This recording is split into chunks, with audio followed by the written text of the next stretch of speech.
உத்திரமேரூர் வட்டத்தில் காஞ்சி மாவட்ட ஆட்சியர் கலைச்செல்வி தலைமையில் நடைபெற்ற மக்கள் தொடர்பு திட்ட முகாமில் 236 பயனாளிகளுக்கு 4,89,00,000 மதிப்பிலான நலத்திட்ட உதவிகள் வழங்கப்பட்டது. காஞ்சிபுரம் மாவட்ட வருவாய் மற்றும் பேரிடர் மேலாண்மை துறை சார்பில் மக்கள் தொடர்பு திட்ட முகாமானது உத்திரமேரூர் வட்டம் மலையாங்குளம் ஊராட்சியில் நடைபெற்றது. இம்முகாமிற்கு மாவட்ட ஆட்சியர் கலைச்செல்வி மோகன் தலைமை வகித்தார். மாவட்ட வருவாய் அலுவலர் வெங்கடேஷ், ஒன்றிய குழு துணைத் தலைவர் வசந்தி ஆகியோர் முன்னிலை வகித்தனர். உத்திரமேரூர் தொகுதி சட்டமன்ற உறுப்பினர் சுந்தர் சிறப்பு விருந்தினராக கலந்து கொண்டு பயனாளிகளுக்கு நலத்திட்ட உதவிகளை வழங்கினார்.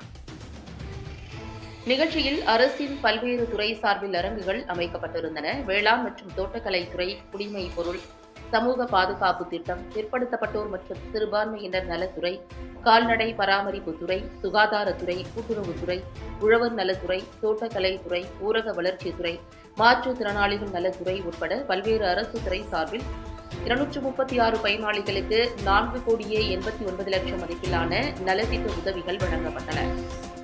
சிறப்பு முகாமில் வட்டார வளர்ச்சி அலுவலர் பானுமதி, உத்திரமேரூர் வட்டாட்சியர் தேன்மொழி, ஊராட்சி மன்ற தலைவர் ஜெயகாந்தி முரளி, சாலவாக்கம் திமுக ஒன்றிய செயலாளர் குமார், வருவாய்த்துறை ஆய்வாளர்கள், கிராம நிர்வாக அலுவலர்கள், உள்ளாட்சி பிரதிநிதிகள், ஊரக வளர்ச்சித்துறை அலுவலர்கள் உட்பட பல்வேறு அதிகாரிகள் கலந்து கொண்டனர்.